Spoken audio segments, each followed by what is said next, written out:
আসসালামু আলাইকুম প্রিয় বন্ধুরা, কেমন আছেন সবাই?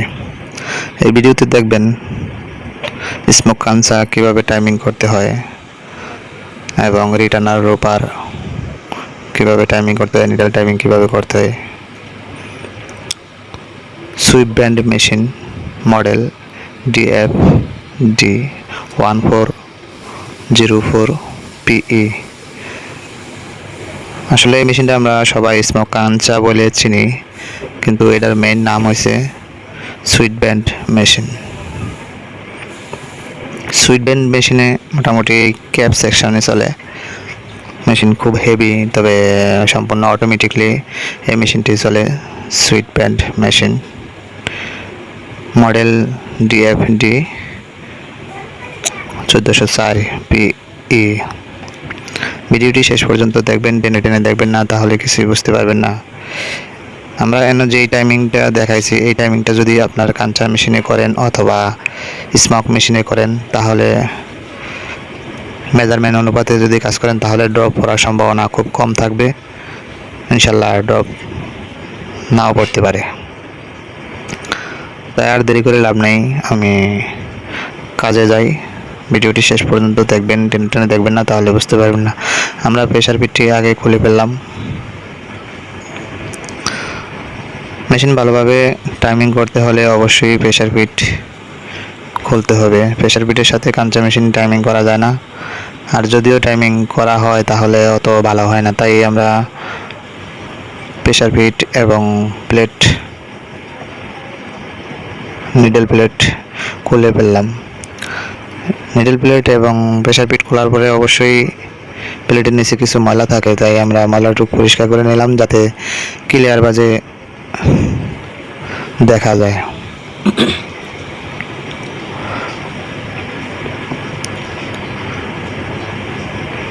এই মেশিনটায় আমরা নিডল ব্যবহার করেছি ইও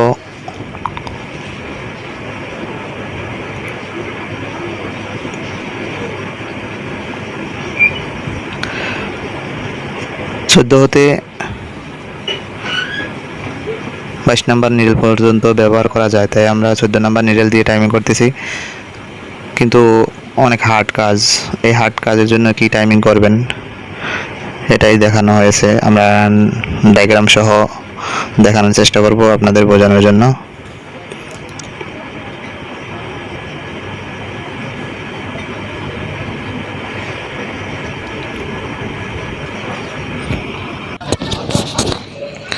আমরা আপাতত যে নিডলটি লাগালাম UOX 113 14 নাম্বার নিডল দিয়ে টাইমিং করতেছি। প্রথমত নিডল বার হাইট ঠিক আছে কিনা তা আমরা আগে দেখে নিই। নিডল বার হাইট বলতে বেল টাইমিং ঠিক আছে কিনা, বেল টাইমিংটা আগে চেক দিয়ে দিই।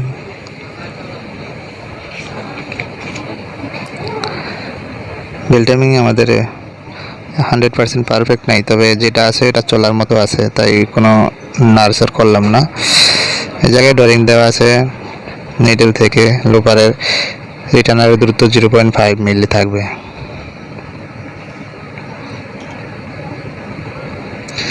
আমাদের গ্যাপ কিছু বেশি আছে, তাই আমরা গ্যাপটা কমায় নিব। তবে প্রথমত অন্যান্য কাজগুলো করি। নিডল থেকে লোপারের দূরত্ব হবে সর্বনিম্ন 2.5 মিলি, সর্বোচ্চ 3.5 মিলি পর্যন্ত।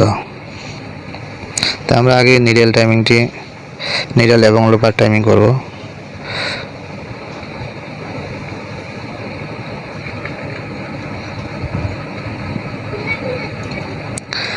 নিডল এবং লুপার টাইমিং করার সময় অবশ্যই মনে রাখতে হবে নিডল থেকে লুপারের মাঝখানে যে গ্যাপটা থাকবে, এই গ্যাপটা অবশ্যই ফাঁকা রাখতে হবে। তার আগে নিডল বার হাইটটা আমরা একটু ঠিক করে নিতে হবে। নিডল বার হাইট সর্বনিম্ন 8 মিলি হতে 11 মিলি, 8 হইতে 11 মিলি পর্যন্ত নিডল বার আপ ডাউন করা যায়। তবে এই জায়গায় যে কাজটা করতে হবে সেটা হচ্ছে চিকন এবং মোটা কাজের ভিতরে ডিফারেন্স হবে নিডল বার হাইট।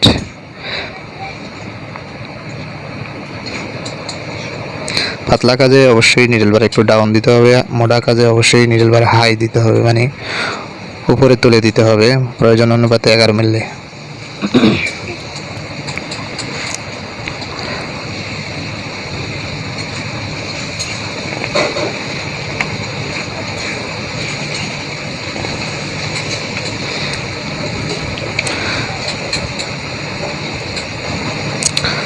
এখন লুবার এবং নিডেলের লুবার সোজা রাখার জন্য যেই জায়গায় যে কাজটা করতে হবে সেটা লুবার ছেড়ে দিয়ে হাতে ধরে রেখে নিডেল পজিশন ঠিক করতে হবে, লুবার পজিশন ঠিক করতে হবে।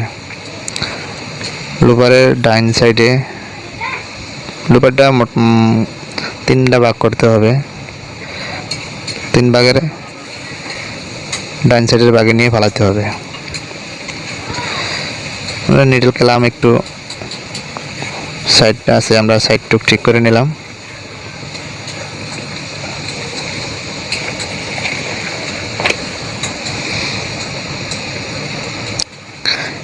স্মোক কাঞ্চা অবশ্যই এই নিডল ব্যবহার না করলেও পারবেন, স্মোক কাঞ্চার জন্য অন্য নিডল ব্যবহার করতে পারবেন। নর্মাল কাঞ্চার জন্য মোটামুটি 113 চলে, তাই আমরা 113 দিয়ে করি কাজটা করতেছি আপাতত।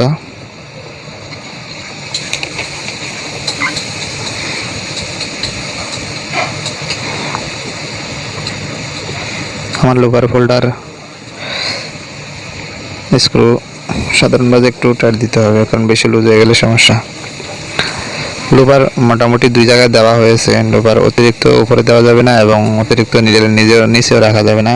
নিডেল রাখতে হবে মিডেলে, লোভারের মাথা এবং স্কিপ পয়েন্টের মাঝখান দিয়ে নিলে টাইমিং সুন্দর হয়। তবে যদি এর নিচে নিতে হয় তাহলে সমস্যা হয়, একটু উপরে নিলে তবে বেশি সমস্যা হয় না। তাই আমরা বেশি নিচেও দেবো না, বেশি উপরে দেবো না, মিডলে রাখলে স্ট্যান্ডার্ড টাইমিং হবে। স্ট্যান্ডার্ড টাইমিং করার জন্য অবশ্যই নিডেল স্কিপ পয়েন্টের মাঝখান দিয়ে লুপারের মাথা আসতে হবে।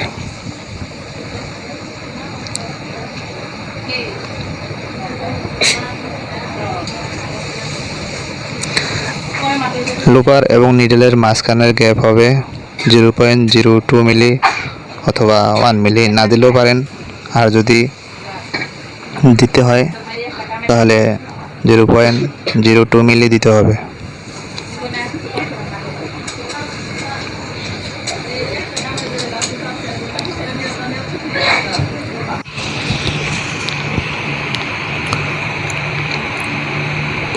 লুপার এমন বাজে পড়তে হবে, লুপারের গাড়ে নিডেল এমন বাজে পড়তে হবে যাতে নিডেল একটু বাঁকা হয়। যদি একবারে সোজাসুজি পড়ে তাহলে অবশ্যই স্কিপ করবে, এবং বেশি যদি বাঁকা হয় নিডেল তাহলেও নিডেল ভাঙবে। তো অবশ্যই এরকম বাজে করতে হবে যাতে লুপারের গাড়ি হালকা বাঁকা হয়, মানে মাঝখানে পড়ে লুপারে। এখানে ডায়াগ্রাম দেওয়া হয়েছে লুপার, নিডেল এবং রিটার্নার।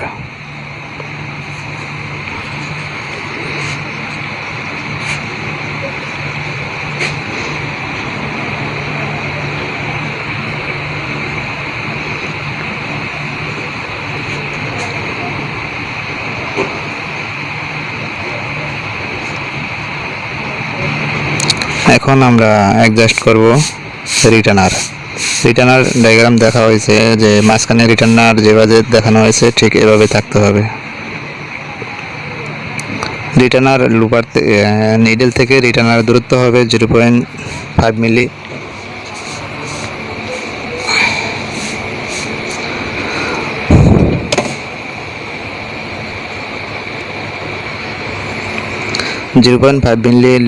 নিডেল থেকে লুপার দূরত্ব দিলে স্ট্যান্ডার্ড হবে। অথবা যদি আরও মোটা সুতাতে কাজ করেন তাহলে যেই মোটা সুতাটা আছে ওই মোটা সুতাটার পরিমাণ নিডেল থেকে দূরত্ব দিতে হবে। আর যদি চিকন সুতা কাজ করেন তাহলে চিকন সুতা 2টা দিলেও পারবেন, অথবা 1টা দিলেও চলবে যদি সমস্যা না হয়। তো এটা সুতার অনুপাতে টাইমিং করতে হয়। নিডেল থেকে স্পাইডারের দূরত্ব চিকন সুতা হইলে 1/2 মিলি অথবা মোটা সুতা হইলে 1 মিলি দিতে পারেন।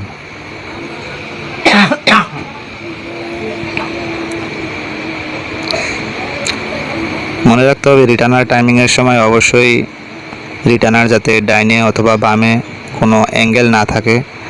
যদি কোনো অ্যাঙ্গেল থাকে তাহলে অবশ্যই ড্রপ করার চান্স থাকবে, কারণ যে সুতাটা ধরার কথা সুতাটা ধরলেও ছেড়ে দেবে যদি অ্যাঙ্গেল থাকে, আর যদি অ্যাঙ্গেল না থাকে তাহলে ঠিক আছে। লুপার রিটার্নার হালকা টাইট রেখে আঙ্গুল দ্বারা হালকা নিডেলটা ধাক্কা দিয়ে দেখতে হবে যে আসলে কি গ্যাপ আছে কি না। যদি গ্যাপ না থাকে অবশ্যই নিডেল ভাঙার চান্স থাকবে বেশি এবং স্কিপও পড়বে।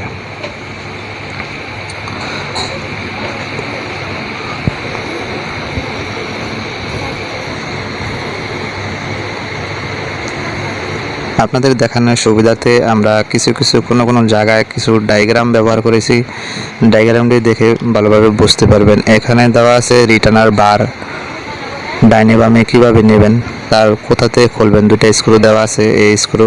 তাই আমরা রিটার্নার বার একটু ডাইনে বামে নেওয়ার জন্য দেখানোর জন্য আপনাদের দেখার সুবিধার্থে আমরা একটু এদিক সেদিক নিয়ে দেখাইতেছি। তার মানে ডাইনে বামে যে জায়গায় যা পড়ে আপনি ডাইনে বামে নিতে পারেন, অথবা নিচে যদি নামানো লাগে, মানে লুপার থেকে রিটার্নের দূরত্ব হবে 0.05 মিলি হলেও হবে, তার চেয়ে একটু কম হলেও হবে। তবে 0.05 মিলি দেওয়াটাই ভালো, হাফ মিলি বলে যাকে। যদি হাফ মিলি দেওয়া হয় তাহলে সুবিধা হয়, কারণ যদি সুতার টানের কারণে যদি বাজে যায়, বাজে গেলে একটু সমস্যা দিতে পারে। তাই আমরা লুপার থেকে রিটার্নারের দূরত্ব হবে 0.05 মিলি। এখানে দেওয়া আছে লুপার 0.05 মিলি, নিডেল 1 মিলি, অথবা আপনি এটা ঘুরাই দিলেও পারেন 0.1 এবং 0.5 সর্বোচ্চ।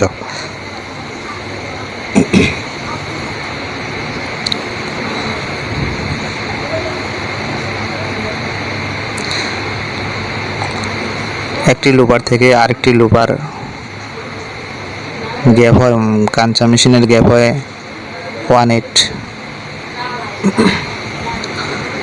আর যে মেশিনটি আপনারা দেখতেছেন আমরা টাইমিং করতেছি, এটা আছে 1/4।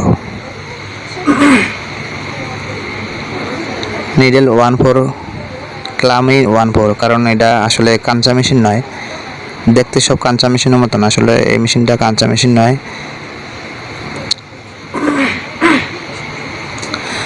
কেউ বলে এটা স্মোক কাঞ্চা, আবার কেউ বলে যে সাধারণ কাঞ্চা। আসলে এটা সাধারণ কাঞ্চা না, এটা হেভি একটা মেশিন। এটা ক্যাপ সেকশনে কাজ করতে হয়, এটাতে খুব ভালোভাবে কাজ করা যায়। এটা হচ্ছে নিডেল প্লেট কীভাবে লাগাবেন, যে জায়গায় শূন্য দেওয়া আছে তার মানে সোজা করে প্লেট নিডেল লাগাতে হবে, নিডেল ক্লাম সোজা রাখতে হবে। এই প্লেট দিয়ে নিডেল ক্লাম সোজা করতে হয়, তাহলে সুবিধা হয়, এছাড়া সুবিধা করা যাবে না টাইমিং করে। আমরা প্রথমে প্লেট দিয়ে নিডেল বার অ্যাঙ্গেল ঠিক করে নিয়েছিলাম, এখন খালি আমরা প্লেট লাগিয়ে ফিডটকটা একদাশ করে দেব।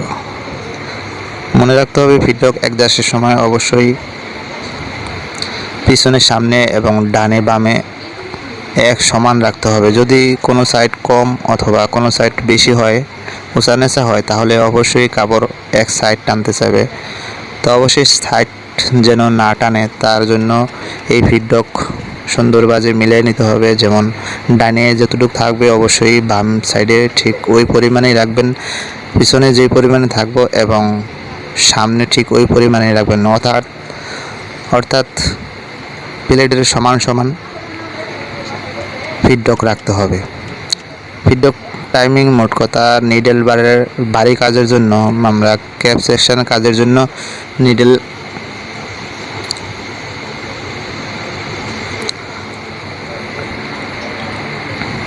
আই পয়েন্টের কিছুটা উপরে থাকবে, আর ফিডটকের প্লেট সমান বরাবর থাকবে। এই পরিমাণে রাখলে মোটামুটি স্ট্যান্ডার্ড হয় যদি মোটা কাজের জন্য। আর যদি পাতলা হয় তাহলে নিডল টিপ অফ পয়েন্ট, ফিডটক এবং প্লেট সমান সমান থাকবে। আর যদি মোটা কাজ থাকে তাহলে নিডলটা একটু ডাইবে যাবে, তার মানে আই পয়েন্টের সমান নয়, আই পয়েন্ট একটু আগে, মানে পুরো মাথাটা ঢুকে যাবে। আর এতটুক, এই যে আই পয়েন্ট যতটুকু দেখা যাইতেছে আর একটু উপরে রাখতে পারেন প্রয়োজন অনুপাতে, না হয় এতটুকু রাখলেই ভারী কাজের জন্য সুন্দর হবে। বডিটা একটু ভালো টানবে, ভালো টানলে অবশ্যই একটু কাজ করতে সুবিধা হবে। যেই মেশিনে কাজ করেন অবশ্যই ফিডব্যাক যদি ভালোভাবে কাজ করে, ভালোভাবে টানে, তাহলে অবশ্যই মেশিনের সমস্যা কম দেয়। আর মোটা কাজ তো কোনো কথাই নেই। আমাদের এই মেশিনটি মোটামুটি হাওয়াতে প্রেসার ফিট এবং পেডাল দুইটাই হাওয়াতে চলে। মানে ডিভাইস আছে, দুইটা ডিভাইসে দুইটা কাজ করে, ফুললি অটোমেটিকলিও চালানো যায়।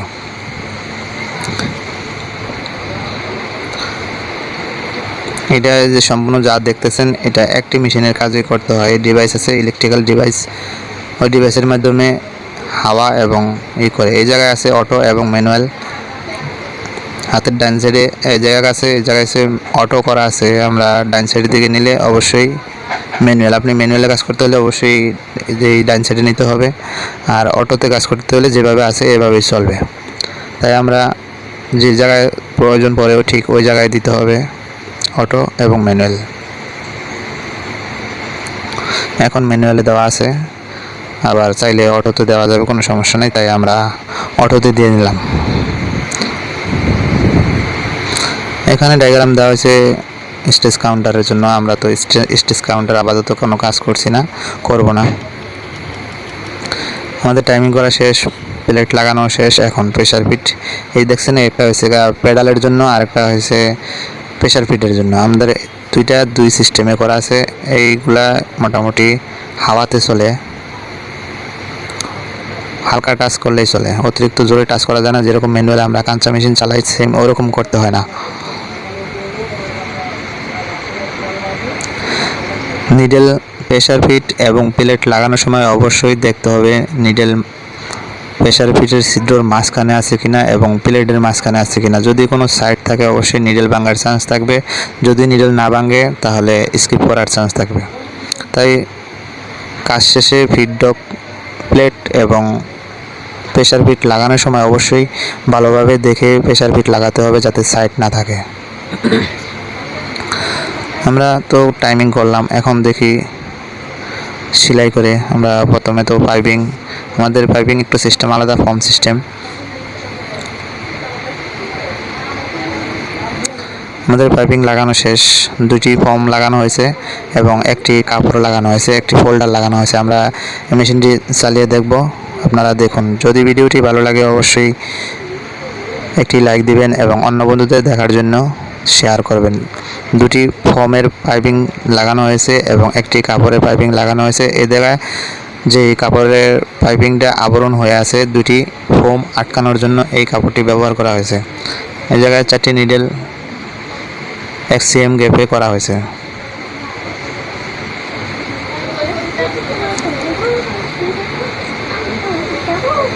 এই দেখুন সেলাই কত সুন্দর হয়েছে। এটা একটা বেল বানানো হয়েছে।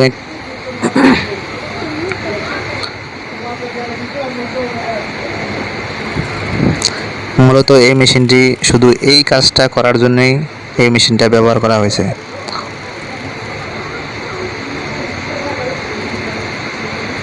এই মেশিনগুলো একটু হেভি থাকে, লোপার এবং ক্লাম সব সাইডে একটু হেভি আছে। এই জায়গায় ডান সাইডে আছে, বাম সাইডে প্রেসার ফিট, ডান সাইডে মেশিন চলবে, মানে পেডাল। ডান সাইডে পেডাল, বাম সাইডে প্রেসার ফিট। নিচে পাড়া দিলে বাম সাইডে অবশ্যই রুলার সহ উপরে উঠবে এবং প্রেসার ফিটও উপরে উঠবে। এই জায়গায় আছে রুল করার জন্য। এই রোল করার জন্য আমরা এনে যেই রোলের ইগুলো আছে আমরা এটাও ব্যবহার করে দেখাবো যে কীভাবে করতে হয়। তাই আমরা নিজেরা করব না, একটা অপারেটর দিয়ে করাবো। এই জায়গায় আছে দুটি ইলেকট্রিক্যাল ডিভাইস। এই ডিভাইসের মাধ্যমে মেশিনটা মনিটরিং করা হয়।